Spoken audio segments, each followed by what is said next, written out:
दोस्तों बहुत बहुत स्वागत है आप सभी एक बार फिर से। दोस्तों आज पूरे दिन की कई महत्वपूर्ण और बड़ी खबरें निकल कर आ रही हैं, तो बारी बारी से सब खबरों को हम इस वीडियो में आपको बताने वाले हैं। तो दोस्तों वीडियो को बिना आगे बढ़ाए लास्ट तक जरूर देखिएगा, क्योंकि सारी खबरें बहुत ही महत्वपूर्ण हैं। तो चलिए देख लेते हैं कि पहली बड़ी खबर क्या निकल कर आ रही है।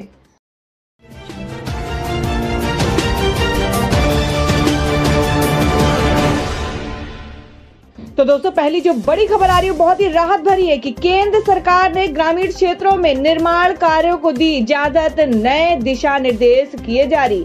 जी हम बात करें कि गृह मंत्रालय ने मौजूदा देशव्यापी लॉकडाउन के दौरान कुछ और सेवाओं को अनुमति देने के लिए दिशा निर्देश जारी किया है। इनमें ग्रामीण क्षेत्रों में निर्माण गतिविधियां, जलापूर्ति, सफाई के कार्य और गैर बैंकिंग वित्तीय संस्थानों और कोऑपरेटिव क्रेडिट सोसाइटीज का संचालन शामिल है। केंद्रीय गृह सचिव अजय भल्ला ने सभी राज्यों और केंद्र शासित प्रदेशों को पत्र लिखकर इस संबंध में जरूरी कदम उठाने को कहा है। आपको बता दें कि केंद्रीय गृह सचिव ने राज्यों में अनुसूचित जनजातियों और वन क्षेत्रों में वनों पर निर्भर लोगों से माइनर फॉरेस्ट और नॉन टिम्बर फॉरेस्ट प्रोड्यूस को खरीदने व अन्य व्यवस्था करने को कहा है। 3 मई तक चलने वाले लॉकडाउन के दौरान इन गतिविधियों की मंजूरी रहेगी। गृह मंत्रालय ने ग्रामीण क्षेत्रों में निर्माण गतिविधियों को प्रारंभ करने, जलापूर्ति एवं सफाई, पावर ट्रांसमिशन लाइन बिछाने और टेलीकॉम, ऑप्टिकल फाइबर व केबल बिछाने के काम करने की भी अनुमति दी है। और अगली बड़ी खबर बता दें कि राहुल गांधी ने की कांग्रेस शासित राज्यों की तारीफ, बोले कोरोना महामारी से कर रहे हैं डटकर मुकाबला। जी हम बात करें कि कांग्रेस के पूर्व अध्यक्ष और वायनाड से सांसद राहुल गांधी ने कोरोना वायरस महामारी के खिलाफ लड़ने के लिए कांग्रेस शासित राज्यों की तारीफ की है। उन्होंने तारीफ करते हुए कहा कि इन राज्यों ने जहां चाह वहां राह वाली कहावत को सही चरितार्थ कर दिया है। और बता दें कि इस समय कांग्रेस के राजस्थान, पंजाब, छत्तीसगढ़ और पुडुचेरी में सरकार है। वहीं छत्तीसगढ़ और पुडुचेरी में कोरोना के सबसे कम मरीज हैं। राहुल गांधी ने शुक्रवार को ट्वीट कर लिखा है कि कांग्रेस शासित राजस्थान, पंजाब, छत्तीसगढ़ और पुडुचेरी कोरोना वायरस कोविड-19 का डटकर सामना कर रहे हैं। नए विशेष अस्पताल तैयार किए जा रहे हैं, जैसे छत्तीसगढ़ में यह 200 बेड का विशेष कोरोना अस्पताल जो मात्र 20 दिन में इलाज के लिए तैयार किया गया है। और ये जहां चाह वहां राह की कहावत को चरितार्थ करता है। राहुल गांधी के ट्वीट पर रिप्लाई करते हुए छत्तीसगढ़ के मुख्यमंत्री भूपेश बघेल ने ट्वीट कर कहा कि छत्तीसगढ़ ने इस महामारी से लड़ने की तैयारी उसी दिन से शुरू कर दी थी जब आपने पहली बार चेतावनी दी थी। आम जन के सहयोग से हम हर स्तर पर इस संकट से जूझ रहे हैं और सफल भी हो रहे हैं। हम मिलकर लड़ेंगे, मिलकर जीतेंगे। बता दें कि छत्तीसगढ़ देश के उन राज्यों में से है जहां कोरोना संक्रमित मरीजों की संख्या सबसे कम है। और उधर दूसरी ओर राहुल गांधी ने अमेठी में जरूरतमंद लोगों की मदद के लिए 5 ट्रक चावल, 5 ट्रक आटा, गेहूं और 1 ट्रक दाल के साथ तेल, मसाला एवं अन्य खाद्य सामग्री भेजी है। अमेठी जिला कांग्रेस के प्रवक्ता अनिल सिंह ने बताया कि अमेठी में कोई भूखा न रहे और हर जरूरतमंद के पास राहत सामग्री पहुंचे, ये सुनिश्चित करने के लिए अमेठी संसदीय क्षेत्र के 877 ग्राम पंचायतों एवं नए नगर पंचायतों, नगर पालिकाओं में आज तक राहुल गांधी की तरफ से 16,400 राशन किट वितरित की गई है। और अब बता दें कि मौलाना साद ने जारी किया ऑडियो, मोदी सरकार पर निशाना साधते हुए कही ये बात।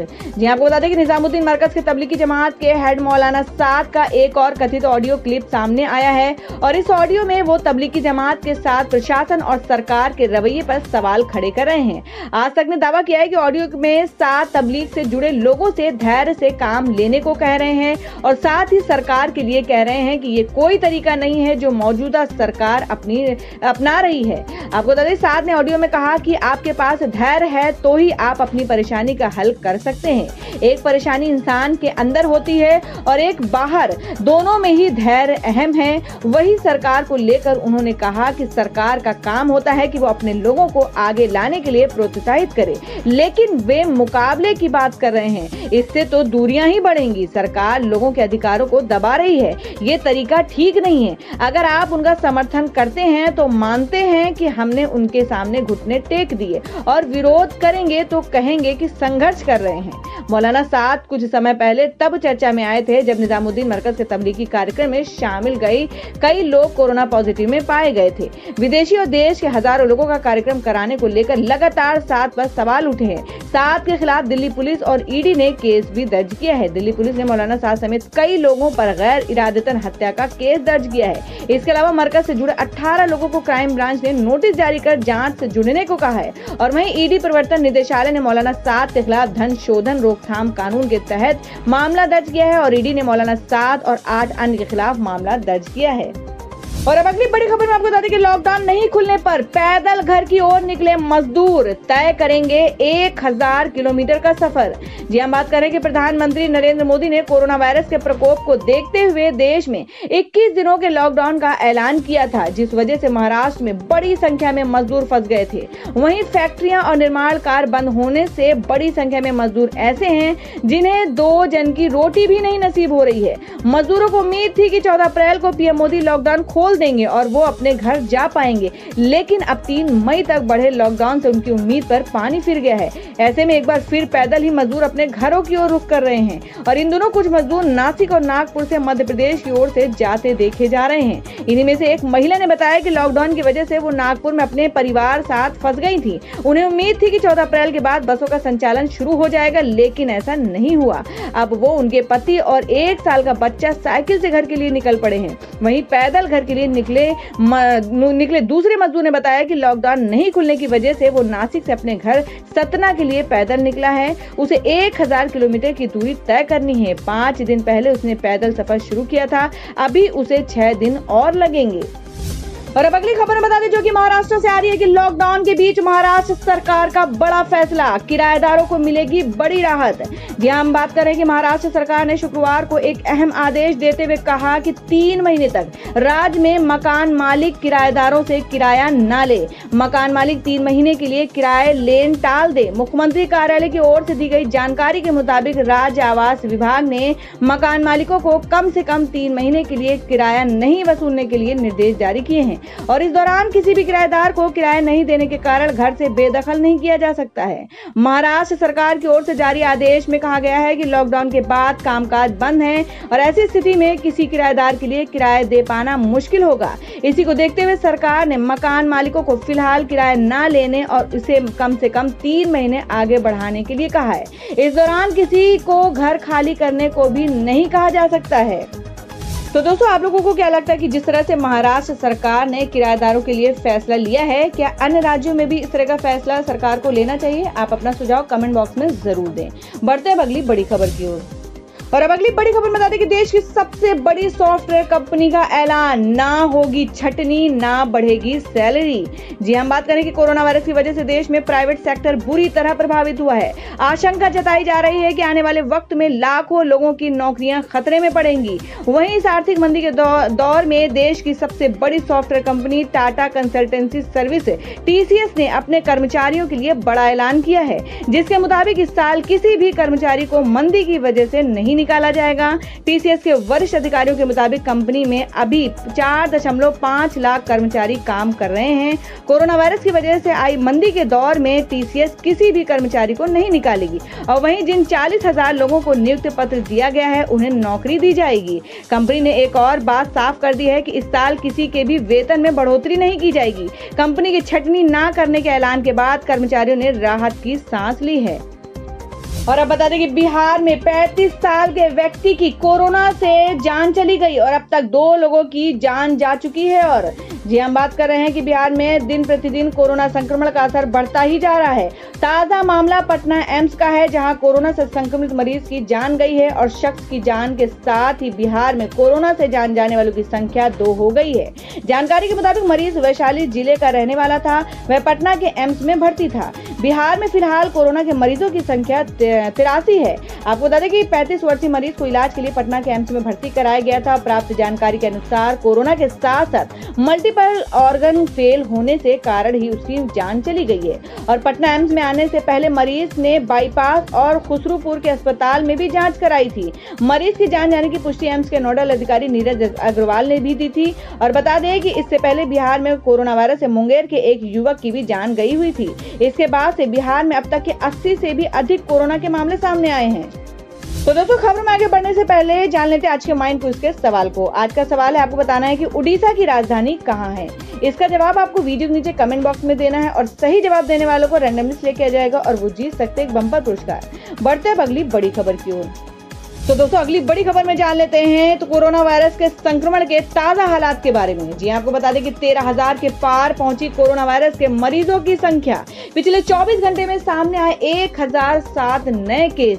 जी हम बात करें कि देश भर में कोरोना वायरस के मामले में इजाफा हुआ है। कोरोना वायरस से संक्रमित मामलों की संख्या बढ़कर अब तक की 13,387 हो गई है और इस वायरस के संक्रमण से अब तक के 437 लोगों की जान भी गई है, जबकि ठीक होने वालों के मरीजों की संख्या 1749 हुई है। और पिछले 24 घंटे में देश में कोरोना के 1007 मामले सामने आए हैं, जबकि 23 नए लोगों ने जान गंवाई है। आपको बता दें कि राजधानी दिल्ली में अब तक कोरोना वायरस के 1640 मामले सामने आए हैं, जबकि देश में सबसे अधिक मामले महाराष्ट्र में सामने आए हैं। महाराष्ट्र में कोरोना वायरस से संक्रमित मरीजों की संख्या 3200 के पार जा पहुंची है और वहीं राज्य में कोरोना से जान जाने वालों की संख्या 194 के पार जा पहुंची है, जिसमें मुंबई में 116 लोगों की जान गई है। मुंबई में कोरोना से संक्रमित मरीजों की संख्या 2043 हो गई है और गुरुवार को मध्य प्रदेश में कोरोना वायरस के 361 नए मामले सामने आए। अकेले इंदौर में कोरोना के 245 मामले सामने आए हैं और 8 मरीजों ने अपनी जान गंवाई है। वहीं कोरोना संकट को लेकर आज यूनियन ग्रुप ऑफ मिनिस्टर्स की अहम बैठक हुई, जिसका नेतृत्व स्वास्थ्य मंत्री डॉक्टर हर्षवर्धन करेंगे और जानकारी के मुताबिक बैठक में कोरोना वायरस के खतरे से निपटने की तैयारियों पर चर्चा हुई और मंत्री समूह की इस बैठक में सीडीएस बिपिन रावत भी शामिल हैं। और अब बता दें कि योगी सरकार का बड़ा फैसला, लॉकडाउन के बीच इन 11 तरह की इंडस्ट्री में शुरू होगा काम। जी आपको बता दें कि लॉकडाउन की वजह से देश की अर्थव्यवस्था को रोजाना करोड़ों का नुकसान हो रहा है और देश की आर्थिक स्थिति पर असर पड़ रहे हैं और लॉकडाउन की वजह से जरूरी सेवाएं छोड़कर सब बंद रखा गया है। इस बीच उत्तर प्रदेश सरकार ने बड़ा फैसला लेते हुए 11 तरह की इंडस्ट्रीज में काम दोबारा से शुरू करने का फैसला किया है। आपको बता दें उत्तर प्रदेश सरकार ने आवश्यक सेवाओं के साथ 11 तरह के उद्योगों को सशर्त चलाने की अनुमति दे दी है। इन कंपनियों को शर्तों के साथ ये अनुमति मिली है, जिनका पालन उन्हें हर हाल में करना होगा। इन 11 इंडस्ट्रीज के अलावा योगी सरकार शराब की बिक्री भी शुरू करवाने पर विचार कर रही है। आपको बता दें कि योगी सरकार ने जिन इंडस्ट्री को खोलने की अनुमति दी है उनमें स्टील, रिफाइनरी, सीमेंट, रसायन, उर्वरक, garments industry, foundries, paper, tyre, चीनी मिल और कॉमन एफ्लुएंट ट्रीटमेंट प्लांट में कामकाज जल्द शुरू होगा। हालांकि उन्हें सरकार द्वारा तय की गई शर्तों को मानना होगा। योगी सरकार ने इन कंपनियों को खोलने से पहले मानक तय कर दिए हैं, जिसका पालन करना उसे सुनिश्चित करना होगा। इसके तहत इन कंपनियों में फर्स्ट फेज में अधिकतर 50% मजदूर ही काम कर सकेंगे। काम सिर्फ फैक्ट्री में होगा। कंपनियां अपना प्रशासनिक कार्यालय नहीं खोल सकेंगी। अगर इन कंपनी की कोई यूनिट हॉटस्पॉट एरिया में है, वो वहां काम बंद रहेगा। आपको बता दें कि शर्तों के मुताबिक कंपनी को सरकार की गाइडलाइंस का पूरी तरह से पालन करना होगा। औद्योगिक परिसर में सैनिटाइजेशन की उचित व्यवस्था रखनी होगी। श्रमिकों के कारखानों में एंट्री से पहले उन्हें थर्मल स्कैनर से जांच किया जाएगा। यूनिट में सैनिटाइजर, मास्क और पानी का इंतजाम करना होगा। और आपको बता दें कि कारखानों में गाइडलाइंस का पालन ठीक से हो रहा है या नहीं हो रहा है, इसे सुनिश्चित करने की जिम्मेदारी जिला प्रशासन और चिकित्सा विभाग को होगा। तो दोस्तों खबरों में आगे बढ़ने से पहले एक बार फिर से आपको याद दिला दें कि अगर आपने अभी तक हमारी वीडियो को लाइक नहीं किया तो जल्दी से वीडियो को लाइक कर दें, क्योंकि आपका एक लाइक हमारे लिए बहुत ही महत्वपूर्ण होता है। और अगर आप हमारे चैनल पर नए हैं तो चैनल को जरूर सब्सक्राइब कर लें और बेल के बटन को भी जरूर हिट कर दें और हमारी पूरी न्यूज को जानने के लिए वीडियो को लास्ट तक जरूर देखें। बढ़ते हैं अगली खबर की ओर। और अब अगली खबर बता दें कि देश के इन राज्यों में आंधी पानी के आसार, गुजरात को झेलना पड़ेगा हीट वेव। जी हम बात करेंगे कोरोना संकट के बीच गर्मी ने भी अपना रंग दिखाना शुरू कर दिया है। देश के कई राज्यों में इस वक्त तेज गर्मी पड़ने लगी है। आईएमडी के मुताबिक पश्चिमी विक्षोभ की वजह से देश के अन्य उत्तरी राज्यों में शुक्रवार से मौसम का मिजाज बदलने वाला है। आपको बता दें कि मौसम निदेशक जेपी गुप्ता के अनुसार शुक्रवार और शनिवार को पश्चिमी उत्तर प्रदेश में तेज धूल भरी आंधी और गरज चमक के साथ हल्की बारिश हो सकती है और आंधी पानी का सिलसिला 3 दिनों तक जारी रहेगा। तो वहीं आंधी पानी का सिलसिला अगले 2-3 दिन तक जारी रहने के अनुमान है, जिससे किसानों को मुसीबत हो सकती है, क्योंकि इन दिनों गेहूं की कटाई जोरों पर चल रही है। तमाम किसानों की कटी हुई फसल खलिहानों में पड़ी हुई है। आपको बता दें तो वहीं स्काईमेट वेदर के मुताबिक 17 से 19 अप्रैल तक के बीच पंजाब और हरियाणा में धूल भरी आंधी चलने के साथ वर्षा की संभावना रहेगी। राजस्थान में इन 3 दिनों के दौरान आंधी और बारिश के आसार नजर आ रहे हैं। तो वहीं अगले 4-5 दिनों के दौरान उत्तर भारत में भी पहाड़ी और मैदानी इलाकों में दिन व रात के तापमान में बढ़ोतरी पर ब्रेक लगी रहेगी। और अब अगली खबर में आपको बता दें कि क्या है सोने का रेट। आपको बता दें कि उच्चतम स्तर पर पहुंचकर धड़ाम हुआ सोना, 1358 रुपए गिरे दाम। जानिए आज का सोने और चांदी का भाव। जी आपको बता दें कि सोने की कीमत में पिछले कुछ दिनों से जारी तेजी शुक्रवार को थम गई है और हफ्ते के आखिरी दिन कारोबारी दिन सोने की कीमत में बड़ी गिरावट दर्ज की गई है। सोना 1358 रुपए तक लुढ़क गया है और सोने के साथ साथ चांदी की कीमत में भी मंदी देखने को मिली है। वायदा बाजार में शुक्रवार को सोने की कीमतों में 1358 रुपए गिर गई और शुक्रवार को 5 जून 2020 पे सोने का वायदा भाव MCX एक्सचेंज पर 2.87% तक लुढ़क गया है और ये कीमत 1358 रुपए गिर कर 45,900 रुपए प्रति 10 ग्राम पर पहुंच गई है। और वहीं 5 अगस्त 2020 के सोने का MCX एक्सचेंज पर भाव 2.92% गिरकर 46,065 रुपए प्रति 10 ग्राम पर पहुंच गया था। तो दोस्तों ये थी अब तक की सभी बड़ी खबरों की अपडेट से टुडे ब्रेकिंग न्यूज और लेटेस्ट खबरों को देखने के लिए हमारे चैनल ऑसम ज्ञान हिंदी न्यूज चैनल से जुड़े रहिए और हमारे वीडियो को लाइक शेयर जरूर कर दें अपने दोस्तों और रिलेटिव्स के साथ। तो दोस्तों फिर मिलेंगे काम की खबरों और सरकारी योजनाओं की एक और नई वीडियो के साथ। तब तक के लिए धन्यवाद दोस्तों।